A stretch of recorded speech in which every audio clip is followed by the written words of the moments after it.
Hello, I'm Zig Ziglar, and I'm really excited that we're able to spend this time together. In a few minutes, this empty studio will be filled with hundreds of people who, just like you, believe that to get ahead in life, you got to have goals. During this program, we'll look at why goals are important, how to set them, and how to achieve them. The hour you spend with this tape may be the most important time you'll ever spend in your life. Now, join me and our studio audience as we take those first steps towards a happier and more productive life. Do this, and I'll see you at the top.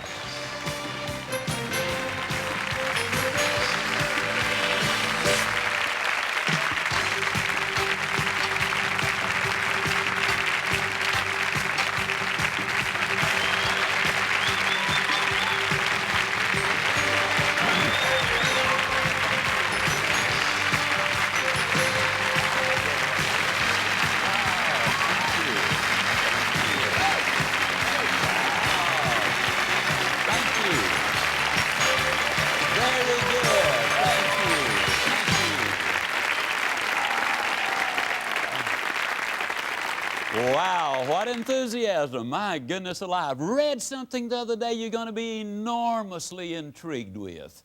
Read where every third person was either remarkably handsome or amazingly beautiful. Now, what I'd like to get you to do is look directly at the person on your left. No, left. Now look directly at the person on your right. And if it ain't either one of them,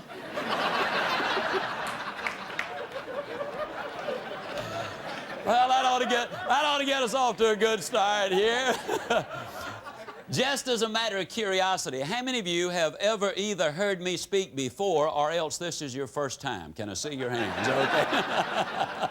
Hey, we're with it here tonight. That's great. The name Howard Hill will probably ring a bell in the minds of some of you, but not all of you. Howard Hill was a good Alabama boy. He was an archer. Many people said he was the greatest of all time. He entered 287 archery tournaments. He placed first 287 times. As a youngster, I've seen newsreels of Howard Hill. I've seen him where they were filming him killing a Cape buffalo, the toughest of all game animals to bring down with a bow and arrow. He killed a bull elephant. He killed a large shark under about 15 feet of water. As a youngster, I've seen newsreels where from 50 feet he would shoot at a bullseye and split it precisely in the center. And then he would take his second arrow, and with the second arrow he would split the first one. An amazing demonstration of skill. Now, I have never shot the bow and arrow professionally, but I am an instructor par excellence. I think that's French, which means I'm really good. But I'm not absolutely certain of that. As a matter of fact, I am so good as an instructor of archery that I could spend 20 minutes with any man or woman in this audience this evening, and provided your eyesight is normal and your health is good, at the end of 20 minutes, I would have you hitting the bullseye more consistently than Howard Hill could have hit it the best day of his life. Provided we had, of course, first blindfolded Howard Hill. And then turn him around a couple of times so he would have no idea in which direction he was facing. And you kind of snicker and you say, well, Ziglar, that's the silliest thing I've ever heard. Why, of course we could shoot better than him, because how in the world could a man hit a target he could not even see? That's a pretty good question. Here's one even better. How can you hit a target you don't even have? The question, my friends, is, do you have your targets? Have you clearly identified what it is that you want in life? Have you set a date as to when you expect to get it? Have you identified the obstacles you must overcome in order to get there? Have you identified the people, the groups, the organizations you need to work with in order to get there? Have you spelled out what it is you need to know to reach your objective? Have you developed a plan of action, and have you written it down as to What's in it for me? Why do you want to reach the goal in the first place? You see, the problem with most people is they're what we call a wandering generality in life. But the truth is, you can never achieve greatness unless you become a meaningful specific. You see, the basic problem is most people, when they're working on their job, they get to thinking, you know, I really ought to be spending time at home with my family. And then when they're at home with their family, they get to thinking, you really ought to be out there working for my family. And so when they're out there working for their family, their mind is back home. And when they're back home, their mind is back out there in the field. And then they tell everybody, well, I don't ever have time to do anything. No wonder you're always traveling. You see, the basic problem is not lack of time, it is lack of direction. We all have exactly the same amount of time, whether we're a millionaire or a pauper. All of us have 24 hours every single day. The truth is, ladies and gentlemen, we must have goals if we're going to do anything. Goals do a lot of things. For example, they enable you to chase the blues away. I've never known anybody who was truly depressed who had specific and long-range goals. And what goals do is they create activity. And you see, activity, as you work towards reaching them, creates the very excitement which you need in order to accomplish or reach your objectives. The psychologists put it this way: logic will not change an emotion, but action will. And as you get busy working towards these dreams of yours, and yes, you absolutely must have your dreams, ladies and gentlemen, and what we're going to do is look at the ways you build a foundation underneath those dreams. Several years ago, they did an experiment with a number of college students. And in this particular experiment, they let them go to sleep, and they hooked these brain machines up to them. With these brain machines, they could determine precisely within a matter of seconds when the student went to sleep. Then they could tell when that student started to dream. And as the student would start to dream, they would awaken him or her. And then they'd let them go back to sleep, and that is no problem. But when they started to dream, they would awaken them again. And with those brainwave machines, they can tell exactly when they start to dream. At the end of one night of this kind of treatment, many of the students were nervous and fidgety. At the end of 2 nights of this kind of treatment, where they had a reasonable amount of sleep but no dreaming, they became very irritable and very short and very cross. At the end of just 3 nights of a reasonable amount of sleep but no dreaming, they could tell that some of them were headed for some psychological difficulties. And so what they did was they aborted the experiment. Now, about 24 hours later, most of the students were back to normal. Within a week, all of them had returned 100%. But the experiment proved something very conclusively, and that's this: when you're asleep, ladies and gentlemen, you need your dreams. I'm here to tell you that when you're wide awake, you also need your dreams. You must have your goals. You'll never make it as a wandering generality. You must become a meaningful specific. If you're going to work tomorrow because that's what you did yesterday, you're not going to be as good tomorrow as you were yesterday, because now you're 2 days older and no closer to the goal which you do not have. You can't make it as a wandering generality.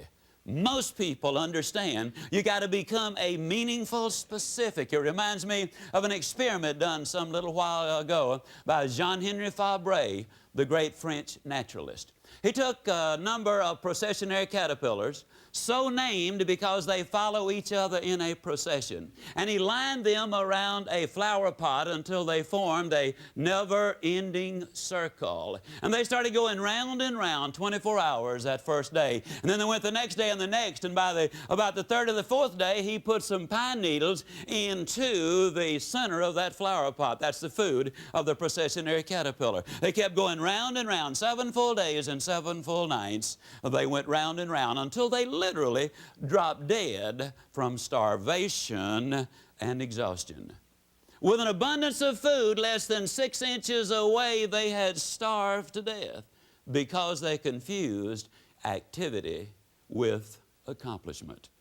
You've got some friends that are in the same shape. They're busy, busy, busy all the time. They're going, going, going, going, and they're here and they're there and they're somewhere else. But they never really accomplish anything because they don't have those specific, clearly identifiable objectives. You've got to have those goals. Now that you know why it's important to have goals, take the next few minutes to prepare a dream sheet. Write down everything you've ever wanted to do or be or have. Now, don't be judgmental. Let your mind run free. Here's a guide to help organize this dream sheet. As you write down one idea, it will trigger others. No matter how far-fetched or seemingly unrealistic, be sure to write down everything. Begin with travel and vacations, where you want to go and how you're going to get there, your automobile, the kind, the color, all of the options, the house, the size of it, the style, and all of the extras, the money, savings, investments, your career, the salary, the increase, the raises, and all of the benefits which go with it, your promotions, the children and your family, the education, activities, the shared time, friendship, the respect, the helping of others, your health, your body weight, the exercise, your religion, your church involvement, your religious study, and your mind, education, reading, recall. Now, if other things come to mind, you add them to your list. Take your time to complete this list, and when you're finished, set it aside for 24 to 48 hours. At that point, get out your dream sheet again, and after each item, write why. Now, this is crucial. If you cannot clearly articulate in one sentence why you want to be, do, or have what you included on your list, it is not something you're serious about. So take it off. We'll get back to this later. Yet the truth of the matter is, 97% of the people in our great land never really set their goals in the proper light in the way that you're going to be taught during the course of this program. 97%. And one of the major reasons is because of a little thing called fear. Now, you spell fear, obviously, F-E-A-R. And that really is an acrostic for false evidence appearing real. But if it appears real, ladies and gentlemen, it's real. For example, I could take this handkerchief and my finger and rob the bank in your town in all probability. All I'd have to do is put the handkerchief over my face, put my finger in my pocket, and walk up to the teller and in my meanest voice say, "Give me your money." And chances are superb that they would give me the money. The evidence would be false, but it would appear real, and because of that, they would give me the money. A young Cuban hijacked an airplane to Cuba with a bar of soap. He took it to the captain of the aircraft and he said, "Let's go to Cuba. I've got a bomb in here." Though the evidence was false, it appeared real, and they went to Cuba. You see, the truth of the matter is a lot of people collect a great deal of false evidence, and the net result is they never set the goals. Now, let me assure you, there's a certain amount of danger in setting goals. For example, next Monday morning, I get on an aircraft in Dallas, Texas, going into Atlanta, Georgia at 8:45. Now, I've got sense enough to know that when I get on that airplane, there's a certain amount of danger when I get aboard that aircraft, because some airplanes are coming down faster than they go up. And I'll tell you, when those airplanes come down faster than they go up, there's danger for me. But there's more danger for the airplane. You see, when an airplane comes down faster than it goes up, you just about can't hardly trade those dudes in at any price. I mean, their market value is gone. See, there's danger for the airplane, but there's more danger for the airplane if it stays on the ground. Did you realize that according to the engineers, an airplane will wear out faster sitting on the ground than it will wear out flying in the heavens? It'll rust out on the ground. It'll wear out in the heavens. Not nearly as fast in the air as it'll rust out on the ground. And besides, airplanes are built to fly. You get on a ship, there's danger it might sink. But there's more danger for the ship if it stays at anchor in the harbor. Experts tell me that it will collect barnacles and become unseaworthy faster in the harbor than it will if it sails the high seas. And besides, that's what ships are built for. Now, there's a certain amount of danger in setting your goals because, you see, you might not reach those goals. But folks, there's danger if you don't set the goals. You see, man and nature are 180 degrees apart. We use up nature's natural resources by using them up. But we use up man's natural resources by not using them at all. Oliver Wendell Holmes expressed it very eloquently when he said, "The tragedy in America is truly that we waste our natural resources. But one of infinitely greater tragedy is the fact that we waste our human resources by not using what we've got." And the average person goes to their grave with their music still in them. What a shame. You got to have goals, ladies and gentlemen. I want to talk a little bit about goals on the line of how do you lose 37 pounds and write a book. I'm just going to kind of give you that as an example. For 24 years of my adult life, by choice, I weighed well over 200 pounds. I say by choice because, you see, I have never accidentally eaten anything. I mean, it's always been deliberate. And when I choose to eat too much today, I have chosen to weigh too much tomorrow. You can choose to set goals and realize your potential, or you can choose not to set them. Now, if you choose not to set them, you got to understand that the consequences are not going to be good down the road. For 24 years, I was going to lose that weight. As a matter of fact, in 24 years, I lost several thousand pounds of weight. How many of you already know exactly what I'm talking about? But it wasn't until I wrote it down, put a date on it, listed the obstacles I had to overcome, identified the people, the groups, the organizations I needed to work with, spelled out a plan of action, set that time limit in there, and identified all of the benefits to me. It was only when I did that that the goal became a reality, and I lost the weight.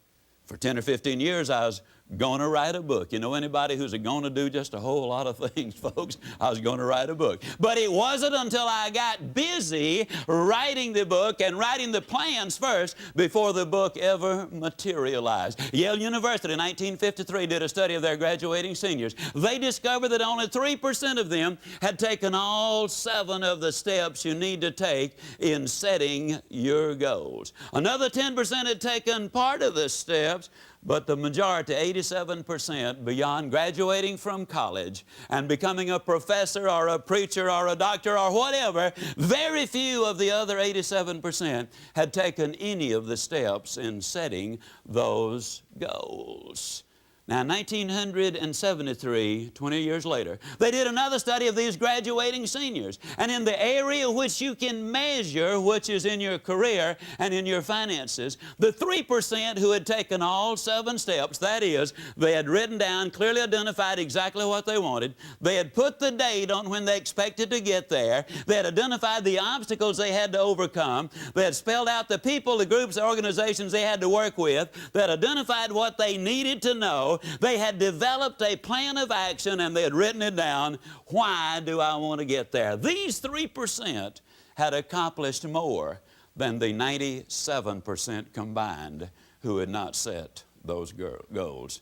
Now, if it sounds like I'm trying to sell you on having goals, how many of you are getting close already? How many of you are becoming convinced right quick like that you need to have those goals? There's no question about it. The immortal J.C. Penney many, many years ago said, "Give me a stock clerk with a goal, and I'll give you a man who will make history. But give me a man without a goal, and I'll give you a stock clerk."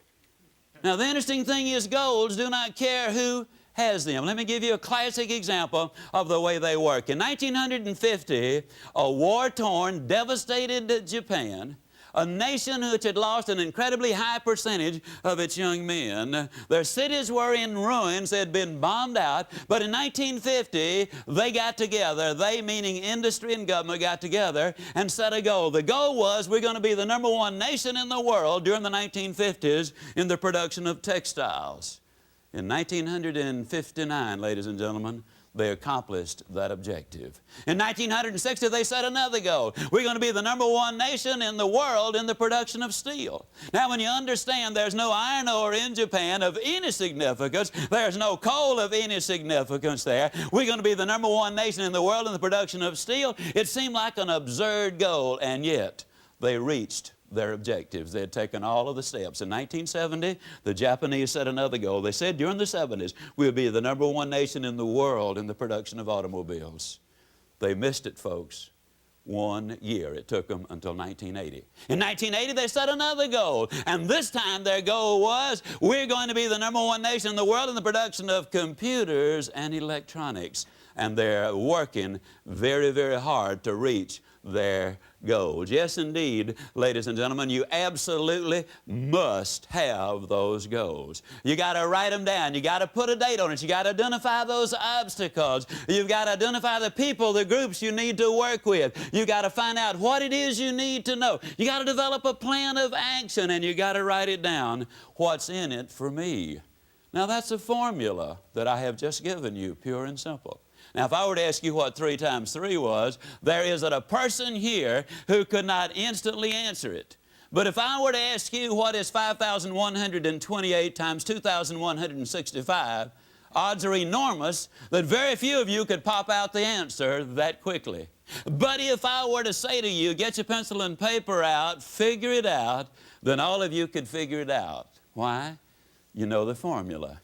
Now, you see, if you know the formula, it really doesn't make any difference, ladies and gentlemen, what the goal really is. When I started to write the book, I took precisely the same steps that I'm talking about. I wrote down the objective. I wrote down the time I completed or expected to complete the book. I identified the obstacles there. And yes, I know this is repetitious. It's the mother of learning. I wrote out and identified the people, the groups, the organizations I needed to work with. I devised a plan of action to do it. I spelled out what I needed to know, and I wrote it all down, what's in it for me. I think most of us would like to be part of that successful group of people with goals. But few of us take the time to sit down and write out our plan for life. The truth is, most of us just don't know how to go about doing it. So here are 7 steps to help you start setting goals. First, you've got to identify the goal. Next, you need to set a deadline for achievement. Number 3, you need to list the obstacles to overcome. Number 4, you need to identify the people and groups to work with. Number 5, you need to list the skills and the knowledge required to reach your goal. Number 6, you need to develop a plan of action. And number 7, you need to list the benefits. What's in it for me? These are the 7 steps you must take to set your goals. The truth of the matter is, you see, there are 7 types of goals. But the formula works exactly the same, whether it's a social goal, a mental goal, a physical goal. Doesn't make a difference what kind of goal it is. Let me kind of alert you and give you a simple example of why we need to be alerted to why we need some of our goals. For example, is there anybody here who has a racehorse worth in excess of $1 million? Can I see your hands? Okay, now if you did have a thoroughbred horse worth in excess of $1 million, would you keep him up half the night, let him drink coffee and booze and smoke cigarettes and eat junk food? Now, chances are you'd say, Ziglar, that's crazy. Of course not. How about a $10 dog? Would you treat him that way? $5 cat?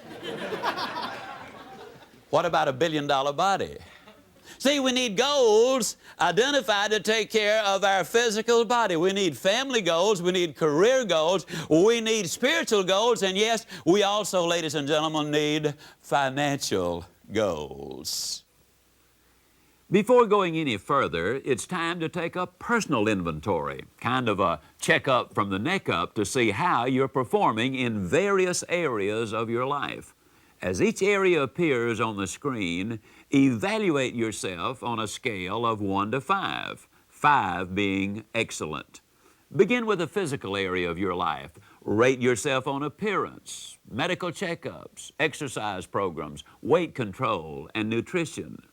The next area is the family, your listening habits, your forgiving attitude, being a good role model, time together, supportive of others, respectful and loving.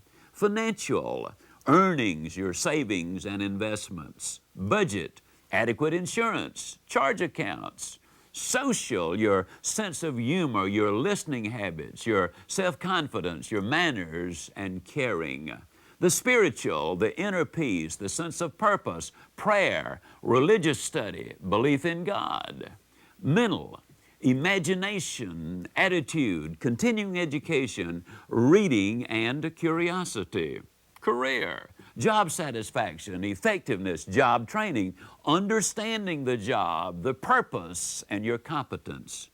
Now, review your performance in all 7 areas and determine which areas need improvement. We will use this evaluation later in the program to help you set your goals. Now, goals have certain characteristics. For example, we need some big goals and some multiple goals. We need more than one goal. If you just have one goal, you'll end up being a warped individual. Now, if you only have one goal, chances are good you're going to reach it if you really work at it, as we've been talking about. But you don't want to be warped. You need the balance that we're talking about. I'd set the goal of losing the 37 pounds. Now, that is a big goal. You need big goals because big goals force you to reach in and utilize the potential which is there. I love the story of old gentleman Jim Corbett, the former heavyweight boxing champion of the world. Corbett was out doing his road work one morning, and he saw a fisherman who was just having a field day. I mean, he was pulling in the big ones and he was pulling in the little ones. And Corbett noticed that as he was running past, the fisherman was putting the little fish in his creel and he was throwing the big ones back in. He couldn't resist it. He walked over to him, ran over to him and said, "Mister," he said, "I've seen a lot of fishermen in my lifetime, but I believe you're the first one I've ever seen who threw the big fish back and who kept the little ones. Now, why in the world would you do a thing like that?" And the fisherman sadly shook his head and he said, "Man, I hate to do it, but," he said, "I don't really have any choice. I have to throw the big ones back because, you see, all I've got's just this little old bitty frying pan."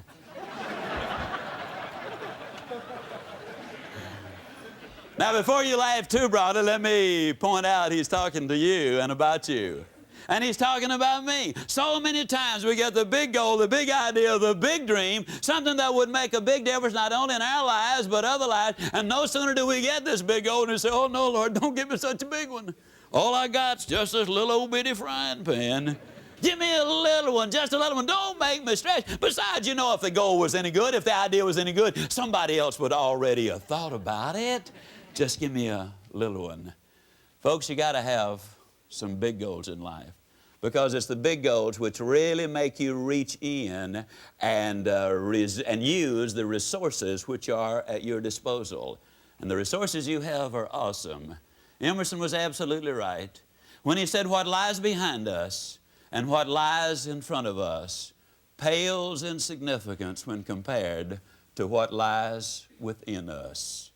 You've got within you the capacity to reach some of those big goals. Now, you need to follow the steps we're talking about because that makes them sensible and sound and logical. But we need some dreams. We need some big goals. One of my goals was to lose 37 pounds because I was sick and tired of being sick and tired, in a nutshell.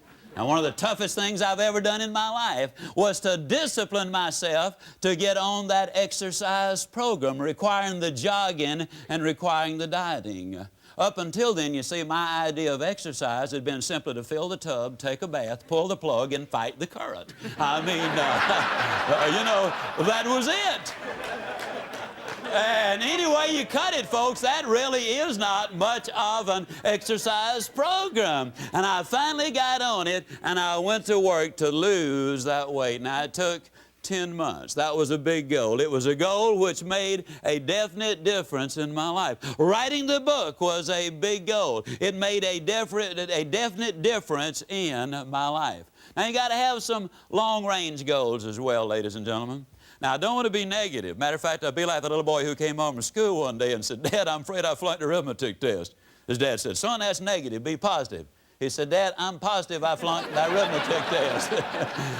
Now, I'm absolutely positive, folks, that you're going to have some difficulties in your life. In front of you, ladies and gentlemen, there is trouble. Some friends of yours are going to disappoint you. Your employer or employees are going to disappoint you. There's going to be some setbacks and reversals that you absolutely cannot understand. There are going to be things happen in your future that will frustrate you, flabbergast you, amaze you, disgust you, and everything else. And that's the reason you've got to have long-range goals.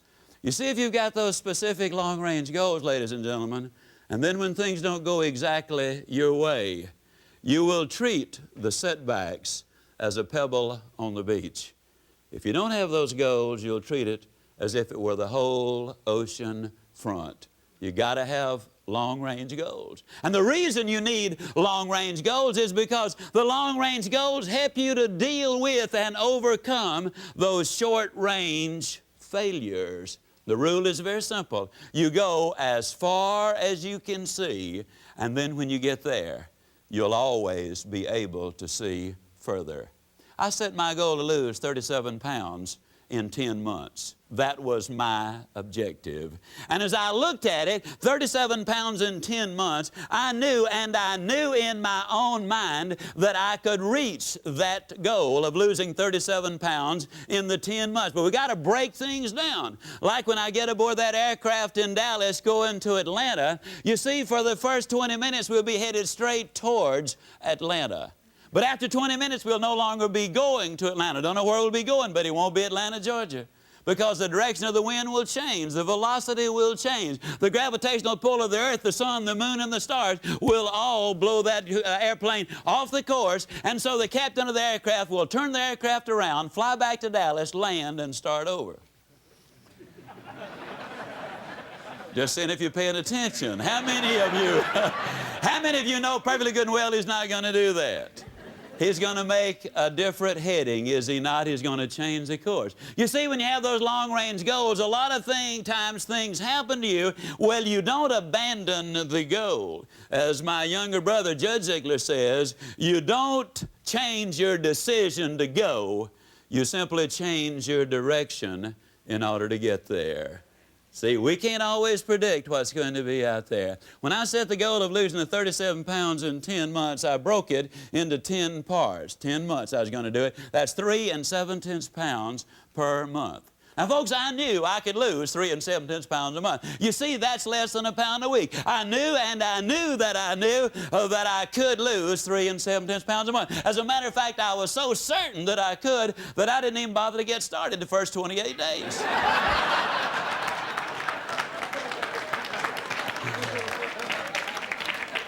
How many of you know exactly what I'm talking about? I mean, listen, man, the contest is 6 months. Why get all exercised about it the first week? But Mom, school just started. We've got 9 more months. Why should I knuckle down and study now? Or look, I've got all week to get the correspondence out, boss man or boss lady. Why should I hustle so hard today? But you know, time marches on. 28 days, and then I realized what was happening. I was raised in the little town of Yazoo City, Mississippi. Now, I know that a lot of folks go around the country trying to impress people by claiming to be from Yazoo City. But I really am. Now, when I was a boy, during the Depression, we lived next door to some rich folks. I knew they were rich for 2 reasons. Number 1, they had a cook. Number 2, the cook had something to cook. And during the Depression, that was a sure sign of wealth. I was over there for lunch one day, as I tried to be every day. And now don't misunderstand that. Even though there was a depression on, we certainly had plenty to eat at my house. I know we had plenty because if they ever pass my plates for seconds, they'd always tell me, no, you've had plenty. So I know we had plenty. Now, the cook brought the biscuits out, and this is not an exaggeration. Those biscuits were not as thick as my wristwatch.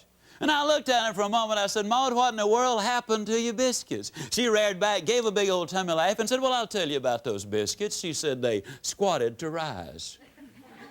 But she said they just got cooked in the squat.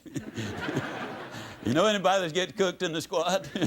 You know anybody who's going to do something just as soon as, or they're half a mind to do such and such a thing? You ever have anybody say, well, you know, wait till the kids get out of school and then I'll really get involved in this project. We got so many things going on right now. Wait till they're out of school. Wait till summertime comes and then I'll really get busy. The kids get out of school, you know what they say then? Well, you know, I didn't realize it, but I got to take the kids somewhere every day. I had more time when they were in school. Wait till they get back in school and then I'll really get busy. Kids get back in school, you know what they say then? Well, you know, for the first time in 19 years, dear old Central High has finally got a winning football team, and you got to support the kids there. Wait after the football season is over, then I'll really get busy. Football season in, you know what they say then? Well, here it is, Thanksgiving and Christmas and New Year's, and people don't want to be bothered with this sort of thing this time of year. Wait after the first of the year, man, then I'll really get busy. After the first of the year, you know what they say?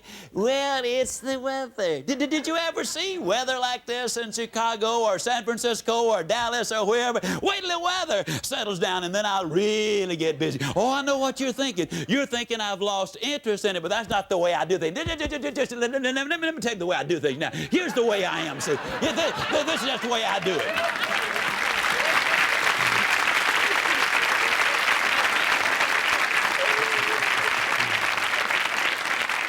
See, the way I do things is I get everything organized. I get it lined up. I have everything in just such and such order. And then, man, once I get it all put together, that's when I really get after it. I mean, that's just the way. I've always been that way. Do things that way. I know some of these other folks are ahead of me right now, but you just wait. I'll catch them. But this weather, it is just so horrible. Wait till it clears up. And the weather clears up, you know what they say then? Well, here it is. It's Easter time. And Easter time, you know, that's a family time, and we always spend a lot of time together. And you said so yourself. The family is extremely important to you. You do the work for the family, and if you can't spend some time with them, you might as well not do all of the work. I mean, wait till after Easter's over, then I'll really get busy. And then after Easter, you know what they say? At long last, we've got some beautiful weather. And I haven't hit a golf ball or wet a hook and I don't know when. Man, I got to have some R&R. I got to have some rest and relaxation. And you know, you say if you can't work all the time, I mean, an individual needs some time with themselves. Wait till I relax a little bit, and man, then I'll really get after it. And finally, they get after it a little bit, you know, or when they have the fun and relaxation, then they say, well, it's almost time for the kids to get out of school. And that's where we came in. As we'd say down home, folks, you can put this in your pipe and smoke it, because it's the truth.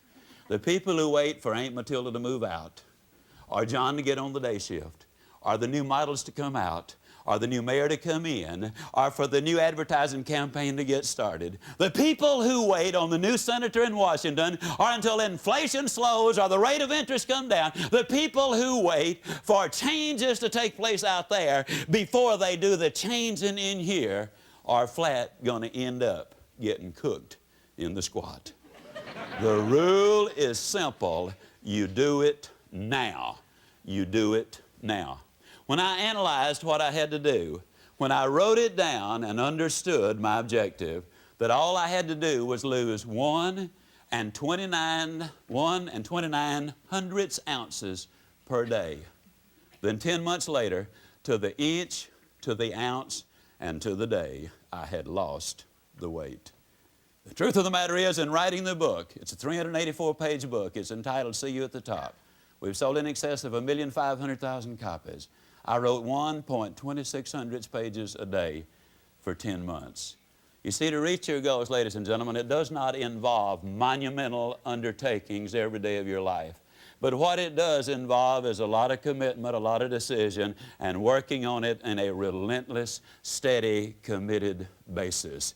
You got to do something every day. When I broke it down into that specific thing, you see, goals have got to be specific. You can't make it as a wandering generality. You absolutely must become a meaningful specific. You can take the hottest day the world has ever seen. Take the most powerful magnifying glass you can buy in any store and hold that magnifying glass over a pile of newspaper clippings on that hottest day, and you'll never start a fire if you keep the glass moving. But the moment you hold that glass still, harness the power of the sun, multiply it through the glass, and boom, you got a fire. You got to have specific goals. My goal was specific. Write the book by July 4th. Lose the weight at the same time. To the inch, to the ounce, and to the day. It all came to pass. You've got to have those specific goals. During this program, we've asked you to prepare a dream sheet and a self-evaluation sheet. Look at your self-evaluation sheet and determine which areas need improvement. Set some specific goals for these areas. Now take your dream sheet and itemize only those things which you truly want to achieve. Combine these items with those from the self-evaluation sheet, and you will have a comprehensive list of your major goals. From this new list, select at least 2 goals you will work on every day. It will be easier to select these goals if you remember that for each goal you must answer yes to these 5 questions. Number 1, is it really my goal? Number 2, is it morally right and fair? Number 3, are my short-range goals consistent with my long-range goals? Number 4, can I commit myself emotionally to complete the project? And number 5, can I visualize myself reaching this goal? For each goal you plan to work on daily, set a deadline for achievement. List the obstacles you need to overcome. Identify the people and groups you need to work with. List the necessary skills and knowledge. Develop a plan of action and list the benefits you will receive. Then, periodically, reevaluate each of your goals. When one goal is reached, replace it immediately with another. Your emphasis on certain goals may change, so it is critical to review your goals list regularly. Now, the question often comes with all of us, if we want to reach our goals, how do you go about it? Do you share your goals with other people? That possibly is the most often asked question of all to me. How and who do you share your goals with? And the rule is basically fairly simple. If it's a give-up goal, you share it with everybody. If it's a go-up goal, you share it only with those people whom you love and trust and whom you know are going to be supportive of you. Now, for example, a give-up goal, if I'm going to give up eating too much, or drinking too much, if I'm going to give up smoking, if I'm going to give up cussing, if I'm going to give up being mean and nasty and ornery, any of the give-up goals like that, I want to share it with other people because others are supportive and they will encourage you in that. But for example, if you're a salesperson and your goal is to be the #1 sales lady in the organization or the #1 salesman in the organization, and you go to another one of the sales ladies and say, hey, I'm going to be #1 sales lady in this whole organization this whole year. And that lady's objective was to do the same thing. Do you think she's going to say to you, yeah, you can sure do it, when all the time she's wanting to do it? But if you go home and tell your husband or your wife, yes, indeed, I'm going to be #1 this year, you'll get the encouragement and the support there, which is so extremely important. Yes, you really have to have that understanding of goals. If they're give-up goals, share them with everybody. If they're go-up goals, share them only with the people whom you know will give you the support. Want to reach your goals? You got to make a commitment. Now, one of the basic problems in life is so many people do not make commitments. When I was losing that weight, one of the toughest things I've ever done in my life was continue to deny myself the food which I so dearly love, especially the sweets. And it was really tough to get involved in all of that jogging. But I had made a commitment. And because the commitment was made, I really decided I was going to stay with it. I had another commitment. When I wrote the book, one of the first things I put in there was that I weighed 165 pounds and that I had a 34-inch waistline. I had it typeset. Now, at the time I put that in there, I weighed 202 pounds and had a 41-inch waistline. Now, the reason that's important is very simply this. I could not get a publisher to publish the book initially for me. Later is no trouble, but initially I could not. I had to publish the book myself. And in that, I decided to order 25,000 copies. A friend said, if you sell 25,000 copies, you got yourself a bestseller. So I ordered 25,000 copies of the book. Now, let me tell you something about books. The first copy costs you more than the next 24,999. And those 24,999 ain't cheap. I'm talking about a whole bunch of money. Now, I made a financial commitment to buy those books. I also had written in there that I weighed 165 pounds. Now, let me tell you something about human nature. If I tell you one lie and you catch me in it, from here on in, everything I say, you're going to put a question mark after it. If you tell me a lie and I catch you in it, from here on in, everything you say to me, I'm going to put a question mark in it.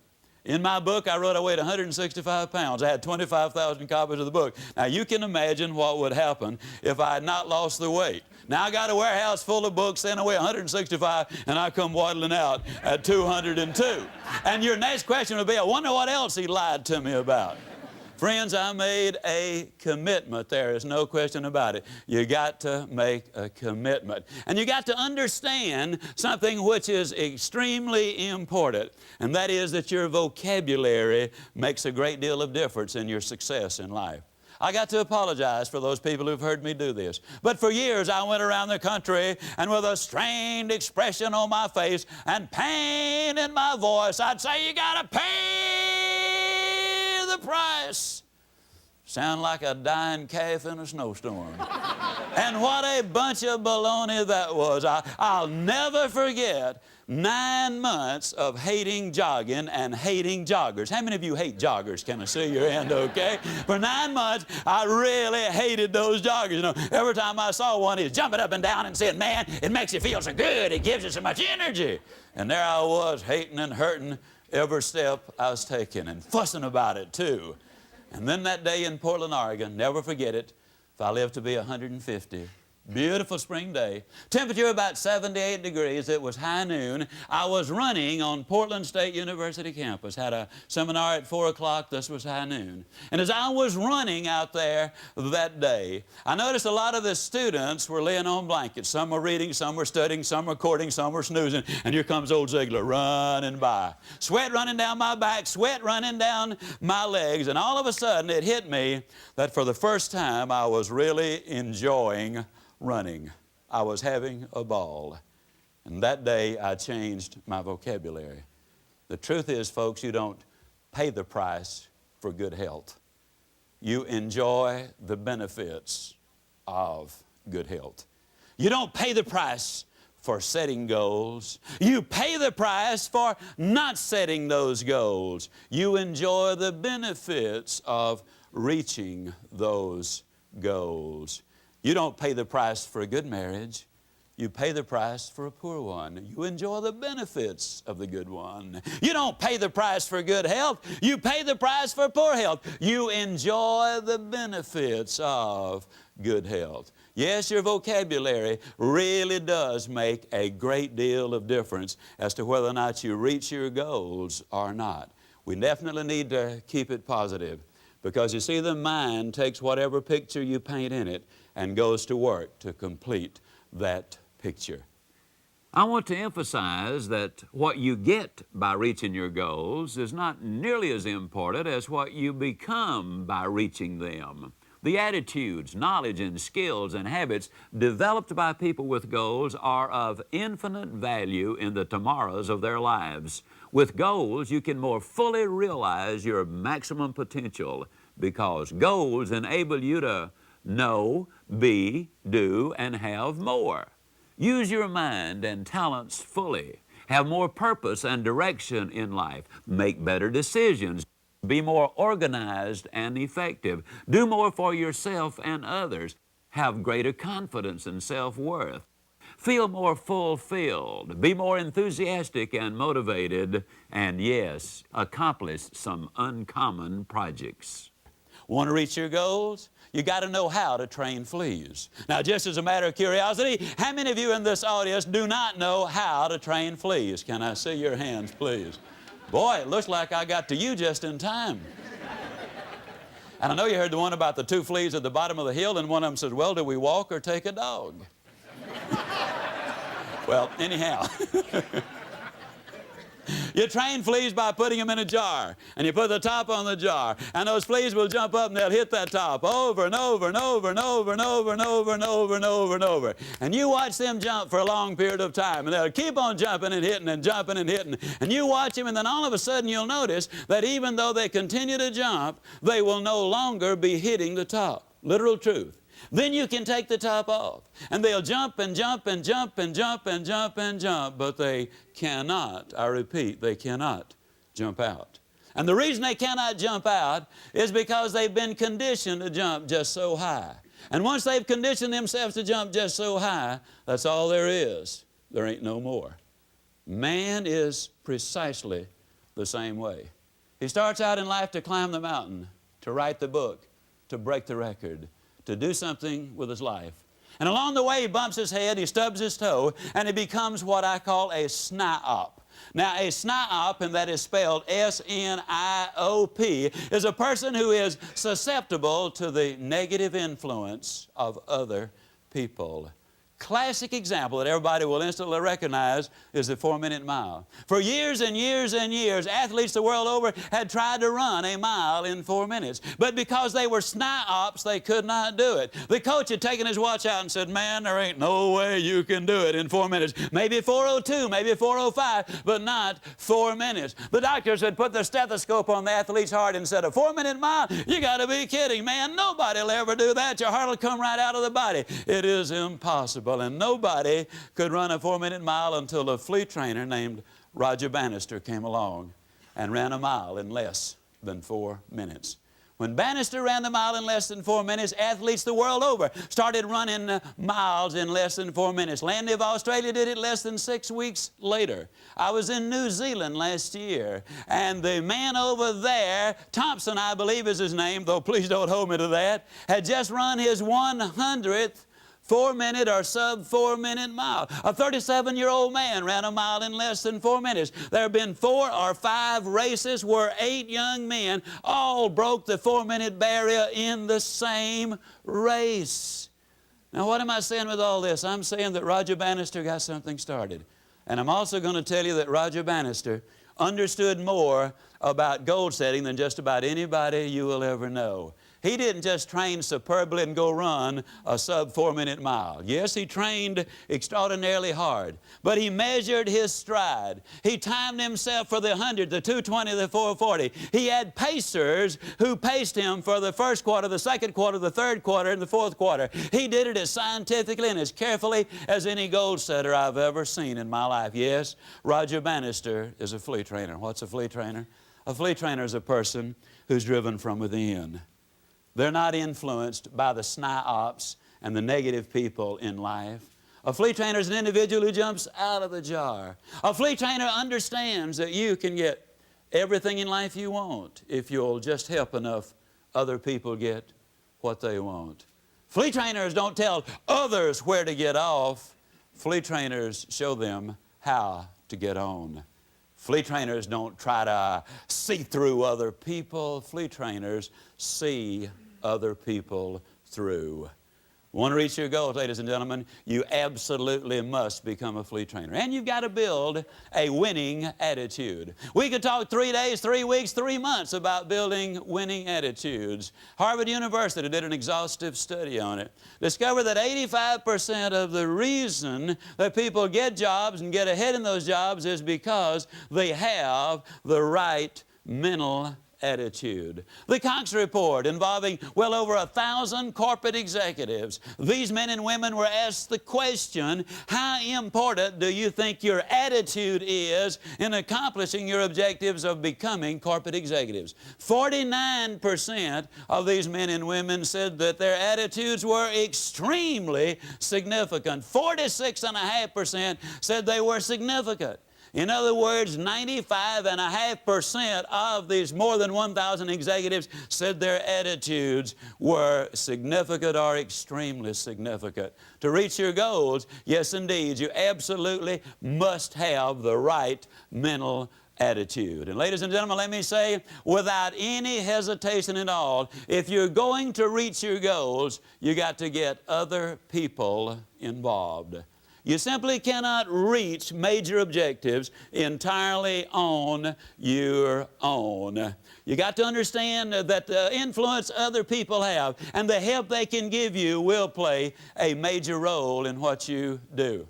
When I was a small boy down in Yazoo City, Mississippi, I never shall forget, there was an abandoned section of the railroad track.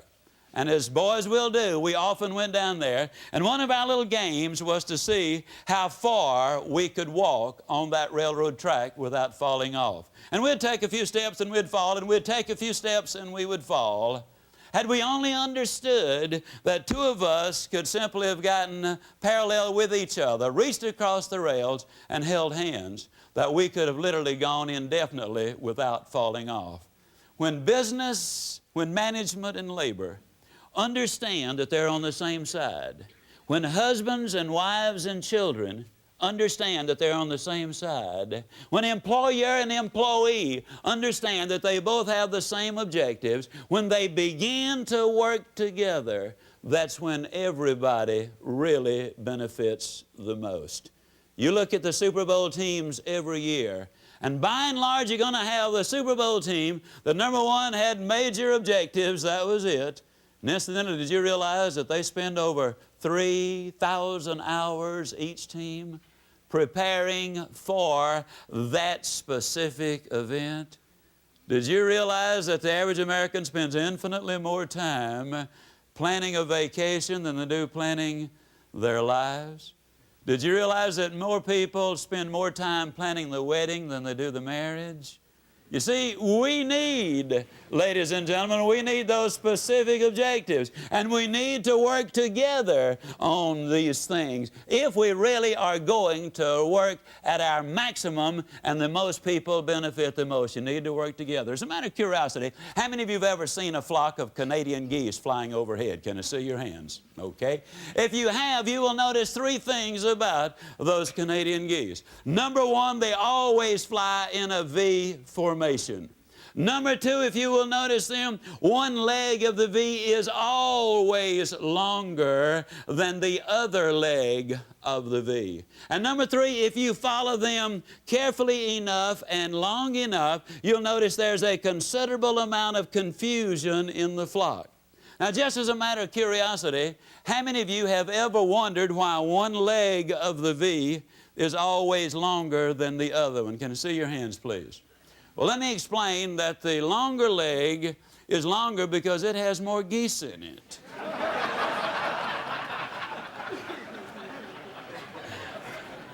You know, I don't know why, but that silly thing just really grabs me. I can't wait.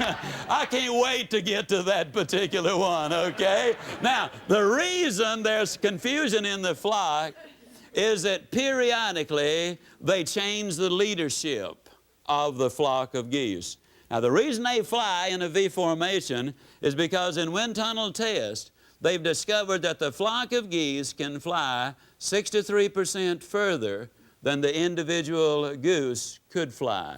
What they do, the lead goose, in fighting the headwind, creates a partial vacuum off either wing, and those other geese are flying in a partial vacuum. He grows tired very easily or more quickly than the others, and so they replace leadership real often to give the leader a rest. But by working together, they can fly 63% further. In reaching your objectives, yes, indeed, you really do need to work with other people. If you're going to reach your goals, ladies and gentlemen, you got to get in shape.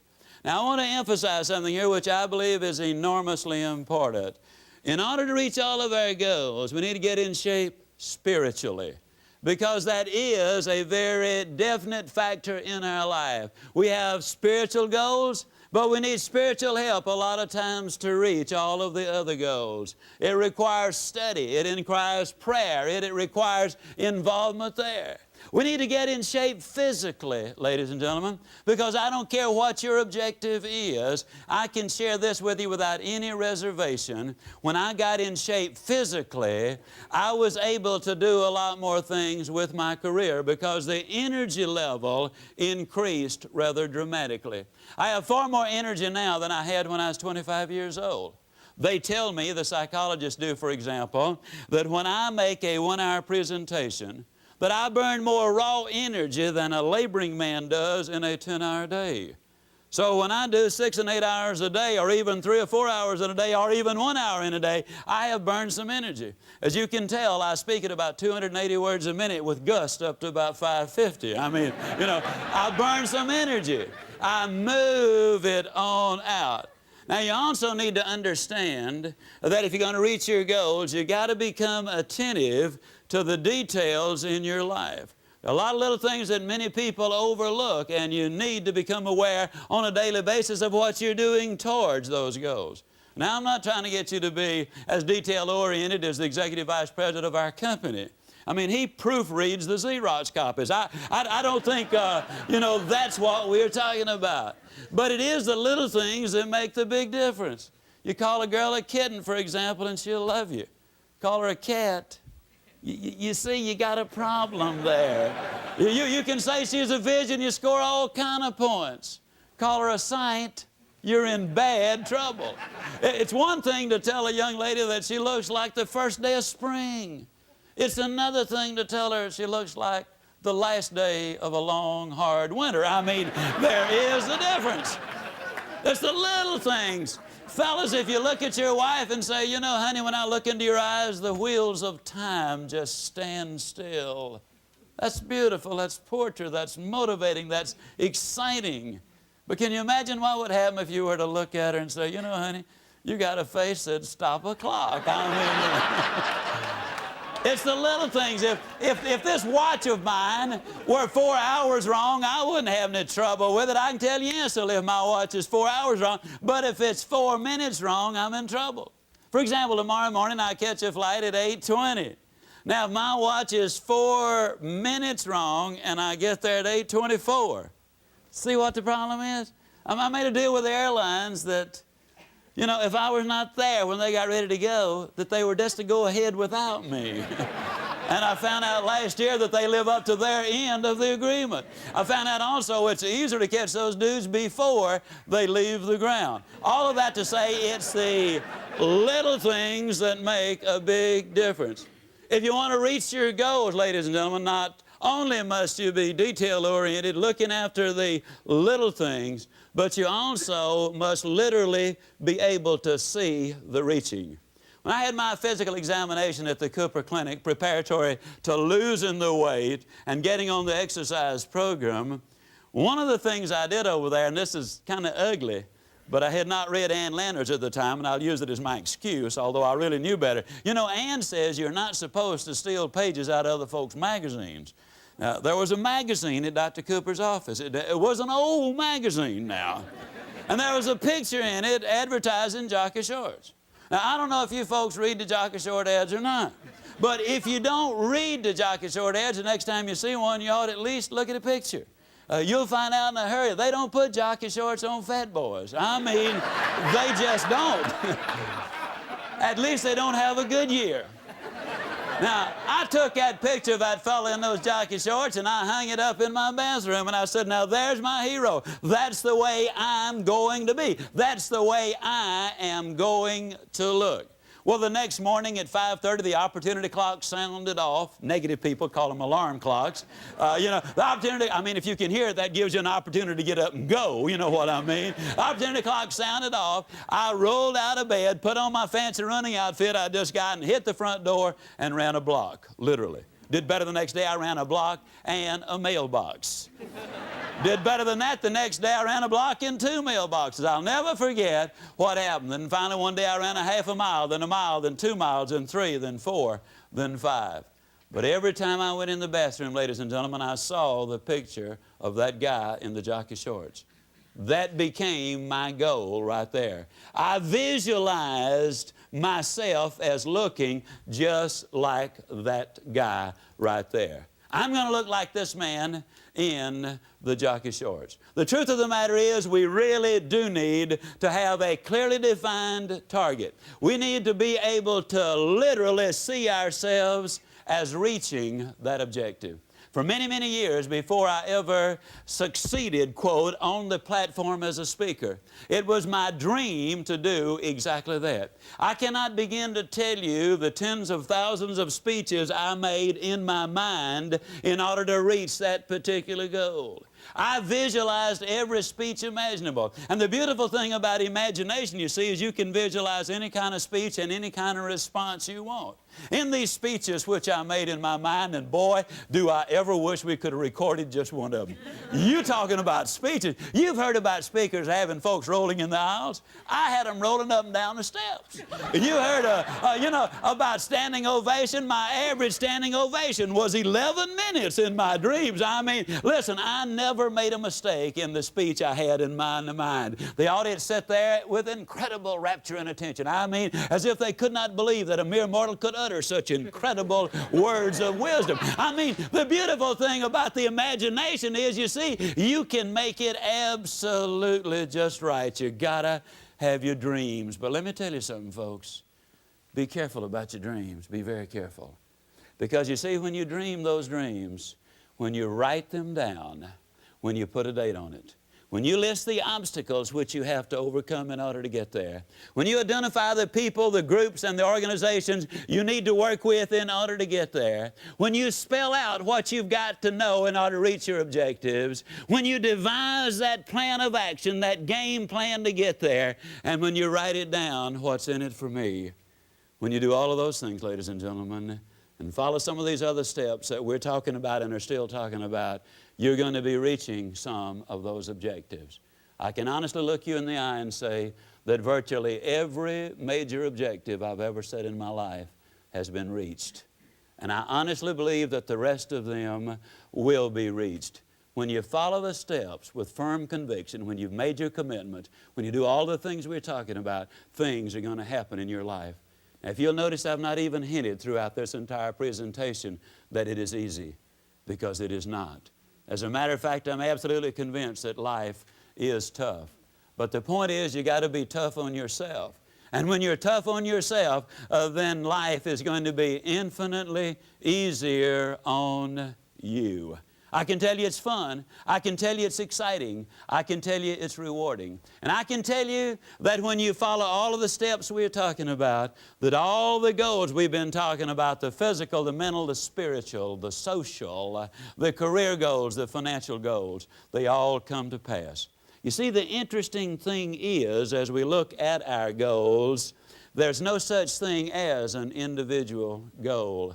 When I set the goal, for example, of writing that book, only about 1 in 2,600 pages a day, little did I realize that it would have such a bearing on my social goals. You'll be amazed at the people that invite me to a free dinner now since I wrote a book. I mean, it affected my social life. But you know what? It also affected my family life, because I had to do a lot of research to put it together. It improved our relationship. It improved my spiritual life, because, again, I had to do some research there. It definitely improved my physical life, because I tied it in. Had a dramatic impact on my career.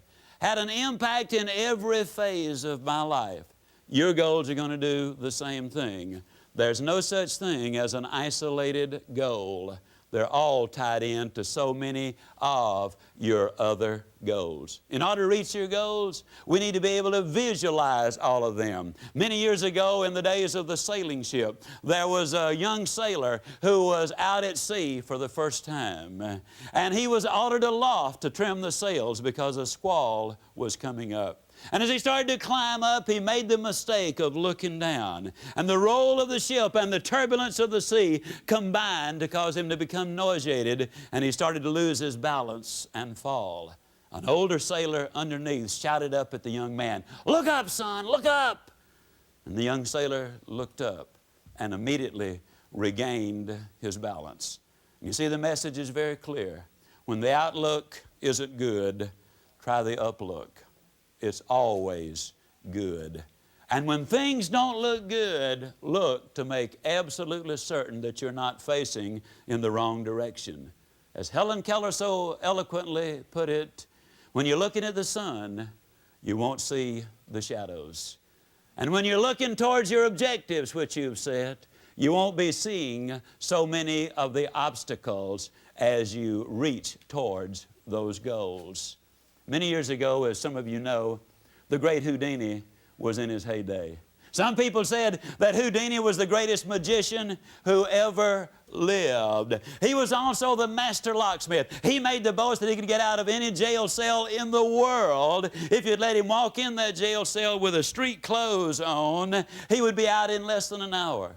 A small town in the British Isles built a new jail. They were tremendously proud of it. They didn't believe Houdini or anybody else could get out of their jail, and so they challenged him to come give it a try. There's a lot of publicity, a lot of money involved. Houdini liked both of those things, so he accepted the challenge. There was a lot of the publicity going in. The drums were beating, the bugles were blaring, and Houdini strode triumphantly into the jail cell. They closed the door behind him. Houdini took his coat off, and secreted in his belt was a 10-inch piece of steel. Very tough, very flexible, very durable. And he went to work on the lock. At the end of 30 minutes, the confident, even arrogant expression on Houdini's face had disappeared. At the end of an hour, he was absolutely bathed in perspiration. At the end of 2 hours, he actually collapsed and fell against the door, which opened because it had never been locked anywhere except in Houdini's own mind, which meant very simply that it was locked more securely than if every locksmith in Britain had put their best locks on the door. I got to tell you, folks, there are a lot of people who can stop you temporarily. But I'm also going to look you right in the eye and tell you that you are the only one who can stop you on a permanent basis. And I've got an idea as you digest what we've been covering in this hour together, that you're not going to let anybody else stop you on reaching those worthwhile goals, and you're certainly not going to stop yourself. But let me say this, what you get by reaching your goals is not nearly as important as what you will become by reaching the goal that many people said you would not make when you started out. I close with this. By these ideas, follow these suggestions, adopt these procedures as your very own. Follow them right through to completion, and I'll definitely see you. And yes, I really do mean you at the top. Thank you very much.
Here are additional audio and video cassette programs that will give you further insights on how to become more successful in your own life.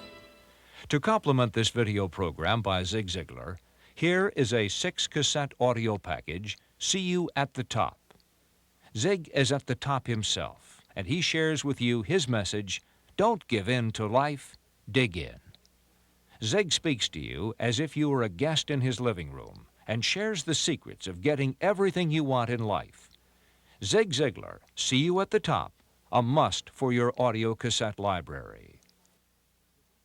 Dennis Waitley reveals the systems and strategies for always finishing best in this 6-cassette audio program, The Double Win. Be a better parent, strike better business deals, and feel better about yourself in everything you do after listening to The Double Win with Dennis Waitley. In his 6-cassette audio program, Tough Times Never Last, but Tough People Do, Dr. Robert Schuller shares with you his experiences as he provides a blueprint to turn what seem like hopeless situations into stunning success stories. Tough Times Never Last, but Tough People Do, a must for your library. For the first time on video cassette, Leo Buscaglia opens his arms and his heart to you and your family in this wonderfully inspirational message entitled The Politics of Love. Join Leo as he faces an audience of more than 10,000 and embarks upon an hour full of love, laughter, tears, and hope. For more information on any of these albums and for a free catalog of all of the Nightingale Conant audio and video cassette programs, write Nightingale Conant Corporation, 7300 North Lehigh Avenue, Chicago, Illinois, 60648, or call 1-800-323-5552.